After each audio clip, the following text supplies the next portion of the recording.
Hi friends, welcome to మన Bommarillu. Upcoming రివ్యూలోకి వెళ్ళిపోదాం. శరత్ చంద్ర క్యాబిన్లో కూర్చుని ఉంటే శరత్ చంద్రకి సిఐ కాల్ చేస్తారు.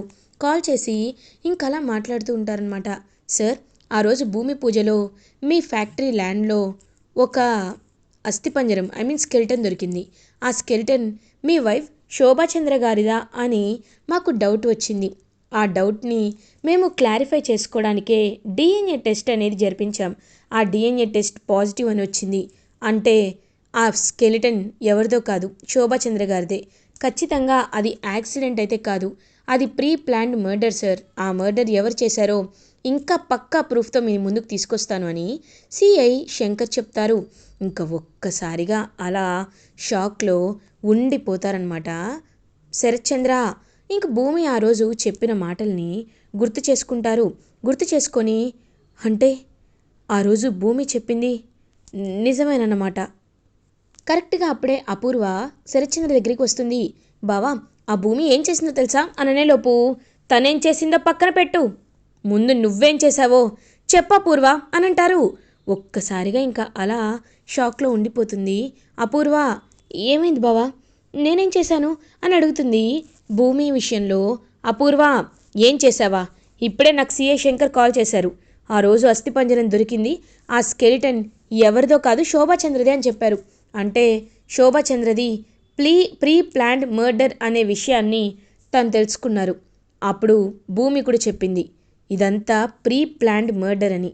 అలాంటప్పుడు నువ్వు చెప్పపూర్వా, నా శోభను చంపింది నువ్వేనా నువ్వేనా అని అడుగుతారు. ఇంకా ఒక్కసారిగా గడ గడ గడ వణికిపోతూ ఉంటుందన్నమాట. వెంటనే అపూర్వ అలా చూస్తూ ఉంటుంది. ఏంటి బావా, నువ్వు నువ్వు ఆ భూమి మాటలు నమ్ముతున్నావా బావా అని అంటుంది. నమ్మకపోతే ఏం చేయమంటావు అపూర్వ, కళ్ళ ముందు కనపడుతుంది కదా, కనపడే సాక్ష్యాన్ని కూడా నేను ఎలా ఎలా నమ్మకుండా ఉండమంటావు అని అంటారు శరత్చంద్ర. లేదు బావా, నేను ఎలాంటి తప్పు చేయలేదని నీ ముందు నేను నిరూపించుకుంటాను, నాకు టైం ఇవ్వు అని అంటారు. ఇంకా వెంటనే అలా బయలుదేరుతారనమాట శరత్చంద్ర. ఇప్పటికైతే బావా కన్విన్స్ అయ్యాడు, కానీ తర్వాత కన్విన్స్ అవ్వడు. ఎలా అయినా ఈ విషయాన్ని ఖచ్చితంగా బావని కన్విన్స్ అయ్యేలా చేయాలి, ఆ సిఐ శంకర్ గారిని లేపేయాలి అని ఎలా ఒకలా శరత్చంద్రని కన్విన్స్ చేసేస్తుంది అపూర్వ. ఇది ఇలా ఉండగా శారద ఇంటికి రీచ్ అవుతుంది. రీచ్ అయ్యి పూరి దగ్గరికి వెళ్ళి, పూరి, నీతో ఒక ముఖ్యమైన విషయాన్ని మాట్లాడాలనుకుంటున్నాను అని అంటారు. మాట్లాడాలనుకుంటున్నావా, ఏంటమ్మా అది అని అడుగుతారు. అది ఏంటి అంటే, ఈ ఒకసారి అబ్బాయిని చూడు, ఈ అబ్బాయి చాలా మంచివాడు, మనకి తెలిసిన వాళ్ళు ఈ సంబంధాన్ని తీసుకొచ్చారు. ఆ ధృవతో నీ పెళ్ళి ఎందుకమ్మా, వాళ్ళ చెల్లెల్ని చేసుకుంటేనే నిన్ను చేసుకుంటాను అని కండిషన్ పెట్టినవాడు. అలాంటప్పుడు నిన్ను బాగా చూసుకుంటాడని ఎలా ఎలా మనం నమ్మేది? కాబట్టి నువ్వు ఇతన్ని చేసుకున్నావనుకో, అప్పుడు అప్పుడు నిన్ను బాగా చూసుకుంటాడు అని అంటారు. ఒక్కసారిగా ఇంకా పూరి ఆ ఫోటో విసిరికొట్టి, అమ్మా, ఏంటమ్మా, ఏం మాట్లాడుతున్నావు నువ్వు? అమ్మా, నేను ఇప్పుడే చెప్తున్నాను, నేను చేసుకుంటే ధృవం తప్ప ఇంకెవ్వరిని పెళ్లి చేసుకోలేను అని చెప్పి అక్కడి నుండి వెళ్ళిపోతుంది. ఏయ్ పూరి, పూరి నా మాట వినవే అని ఇంకా చాలా అంటే చాలా బాధపడిపోతూ ఉంటుంది శారద. అప్పుడే కరెక్ట్గా గగన్ అక్కడికి వస్తాడు. అమ్మా, ఏమవుతుంది ఇక్కడ అని అడుగుతారు. అన్నయ్య, చూడన్నయ్య, అమ్మ ఏం చేస్తుందో, నన్ను నన్ను ఎవరికో ఇచ్చి పెళ్లి చేయాలనుకుంటుంది, ఇదంతా ఎందుకు జరుగుతుందో నాకు అర్థం కావట్లేదు అన్నయ్య అని అనేసరికి, ఏంటమ్మా, ఏం మాట్లాడుతున్నావు నువ్వు, నిజంగా నాకేం అర్థం కావట్లేదు. ధృవాలంచి మంచి సంబంధం తీసుకొచ్చిన తర్వాత కూడా నువ్వు ఇంకొకరిని ఎలా చూస్ చేస్తావమ్మా అని అడుగుతారు. నేను కరెక్ట్గానే ఉన్నానురా, ఎందుకంటే నా కోడలికి నేను అన్యాయం చేయలేను అని అంటారు. అమ్మా కానీ అని అనేలోపు, చెప్తున్నానా, ఇంకెక్కువగా మాట్లాడద్దు, నా మాటని వినండి, నేను చెప్పేది చేయండి అని చెప్పి ఇంకా అలా అక్కడి నుండి అయితే వెళ్ళిపోతుందనమాట శారద. ఇంకా పాపం బాధపడుతూ ఉంటుంది పూరి.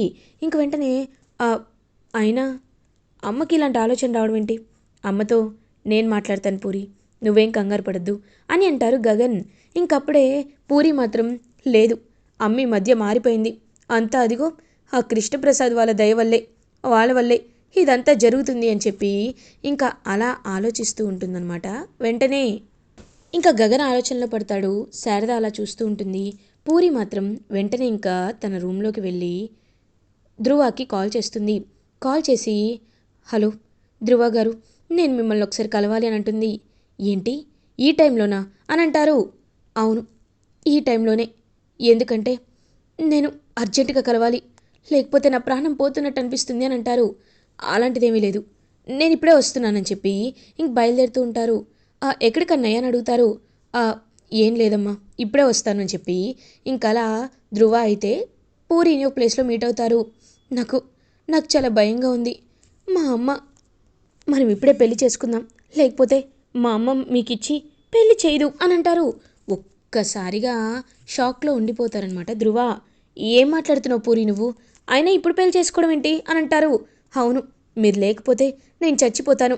మన ఇద్దరు ఇప్పుడు పెళ్లి చేసుకుంటేనే అందరికీ మంచిది, లేకపోతే ఖచ్చితంగా మా అమ్మ మా అమ్మ నన్ను వేరే వాళ్ళకిచ్చి పెళ్లి చేసేస్తుంది. ఇది మన మంచి కోసమే అడుగుతున్నాను, ప్లీజ్ నా మాట వినండి, నన్ను పెళ్లి చేసుకోండి అని పూరి అడుగుతుంది. ఇంక వెంటనే ధ్రువకి కూడా ఏం చేయాలో అర్థం కాదు. సరే, నేను మిమ్మల్ని పెళ్లి చేసుకుంటాను, ఇప్పుడే ఇప్పుడే పెళ్లి చేసుకుంటాను అని ఇంకా అలా తనైతే పెళ్లి చేసుకోవాలి అని క్లియర్గా డిసైడ్ అయిపోతారు. ఇద్దరూ ఇంకా అలా గుడికి వెళ్తారు. గుడికి వెళ్ళి ఇంకా ఇద్దరూ ఒకరి మెల్లో ఒకరు దండలు వేసుకొని 3 ముళ్ళు ఏదైతే ఉంటాయో అవి పూరికి వేసేస్తారు. పూరికి 3 ముళ్ళు కడతారు ధ్రువ. ఇది ఇలా ఉండగా మార్నింగ్ అవుతుంది.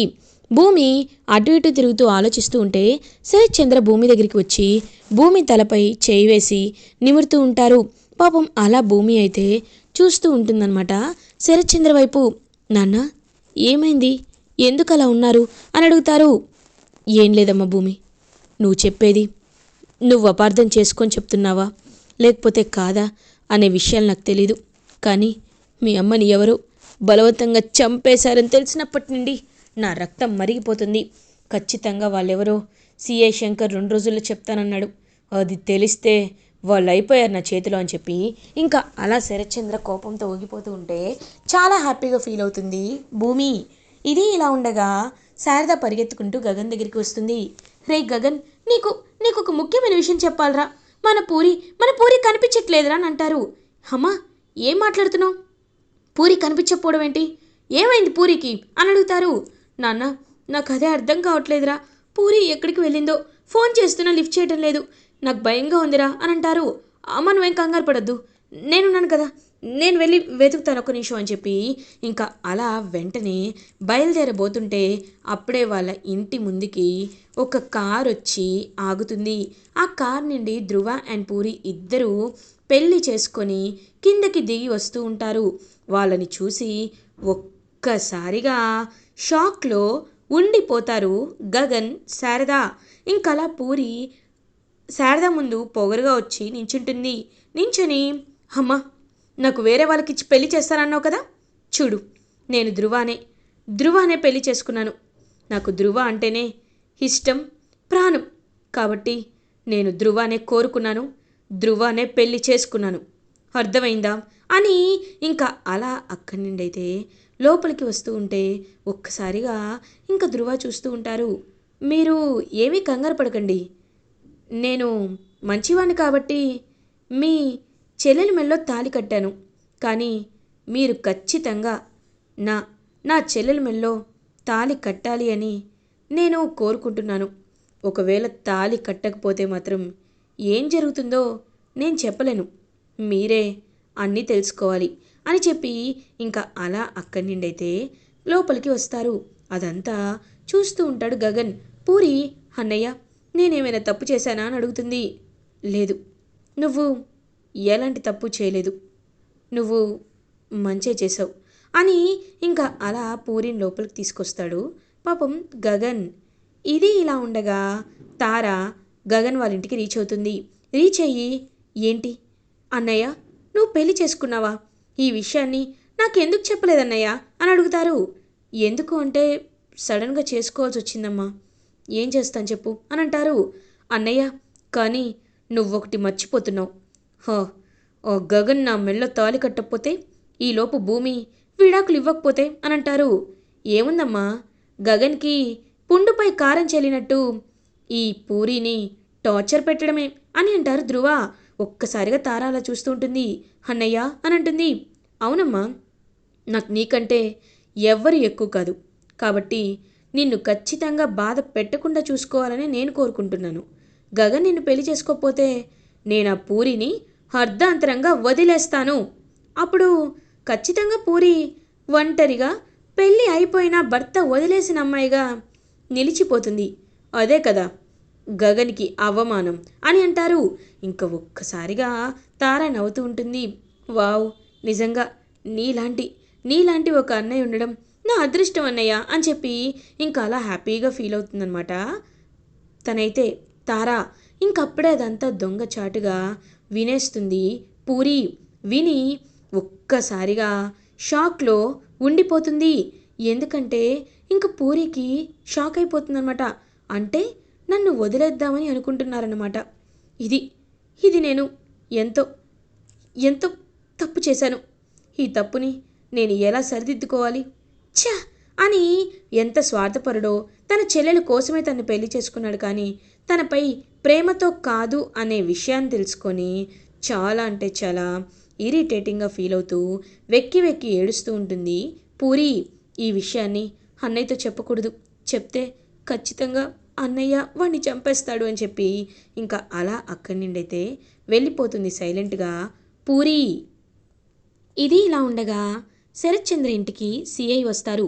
వచ్చి ఇంకా అలా, చూడండి సార్, ఆ రోజు బ్యాంగిల్ బ్రేస్లెట్పై 2 డిఎన్ఏస్ దొరికాయి అండ్ స్కెలిటన్పై కూడా 2 డిఎన్ఏస్ ఉన్నాయి. ఆ డిఎన్ఏలో ఒకటి శోభచంద్ర గారిది, ఇంకొకటి ఎవరిది అంటే ఇదిగో ఈ అపూర్వ అని అంటారు. ఒక్కసారిగా అపూర్వ షాక్లో ఉండిపోతుంది. ఇంక వెంటనే అలా అపూర్వ అయితే బావా అది కాదు బావా అనేసరికి రాక్షసి అని చెప్పి అపూర్వ చెంప పగలు కొడతారు శరత్చంద్ర. నిన్ను నిన్ను నేను ఎంతో నమ్మాను, ఎంతో ఎంతో, కానీ నువ్వు మాత్రం నా ప్రాణానికి ప్రాణమైన శోభాని చంపేస్తావా? నిన్ను వదిలిపెట్టను అనేసరికి, సార్, చట్టాన్ని మీరు చేతిలోకి తీసుకోకండి, చట్టం మా చేతిలో ఉంది, తన్ని ఖచ్చితంగా జైలుకి పంపించే బాధ్యత మాది అని చెప్పి ఇంకా అలా తన్నైతే అరెస్ట్ చేసి తీసుకువెళ్తూ ఉంటారు అపూర్వని. ఇంకా అదంతా చూస్తూ భూమి చాలా అంటే చాలా హ్యాపీగా ఫీల్ అవుతుంది. ఇంకా శరత్చంద్ర భూమి దగ్గరికి వస్తారు. వచ్చి, భూమి, నన్ను నన్ను క్షమించు భూమి అని భూమి చేతులు పట్టుకొని బ్రతిమలాడతారు శరత్చంద్ర. ఒక్కసారిగా భూమి షాక్లో ఉండిపోతుంది. ఇంక వెంటనే అలా భూమి చూస్తూ ఉంటే, నేను ఇన్ని రోజులు ఆ అపూర్వ మాయలో పడి నిన్ను చాలా బాధ పెట్టాను. కొన్నిసార్లు అయితే ఏ తండ్రి అనని మాటలు అన్నాను. నువ్వు చచ్చిపోతే బాగుండు అని అన్నాను.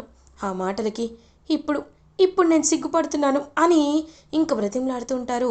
అయ్యో నాన్న, ఇప్పటికైనా మీరు అపూర్వ నిజ స్వరూపాన్ని తెలుసుకున్నారు, నాకు ఇది చాలు.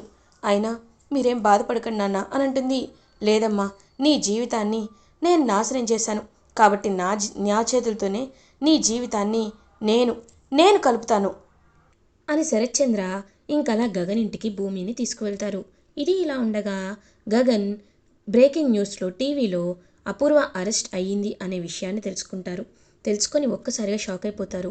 అంటే శోభచంద్ర గారిని చంపింది అపూర్వని అనమాట. అపూర్వ పాపం పండింది అని చాలా హ్యాపీగా ఫీల్ అవుతారు.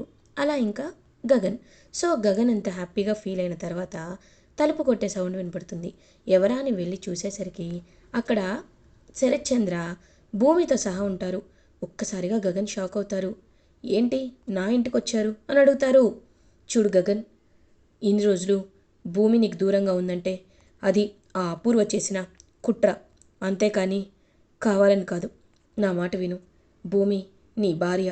ఇన్ని రోజులు ఆ అపూర్వ నన్ను ఎంత అపార్థం చేసుకునేలా చేసిందో, నన్ను ఎంత నాశనం చేసిందో నేను తెలుసుకున్నాను. కానీ ఇప్పుడు చెప్తున్నాను, ఖచ్చితంగా భూమి భూమి నీ సొంతం అని చెప్పి భూమిని గగని కలుపుతారు. నా చెల్లెలు పూరి జీవితంలో తను కావాలనే నాశనం చేసింది, అలాంటి అమ్మాయిని నేను ఎలా కోరుకుంటాను అని అంటారు. అప్పుడే ఇంకా భూమి అయితే గట్టిగా మెడ పట్టుకొని నక్షత్రం తీసుకొస్తుంది. ఏయ్ తోక, చెప్పవే, చెప్పు, మా బావకి నువ్వు మీ అమ్మ కలిసి చేసిన కుట్రలు చెప్పు అని అంటుంది.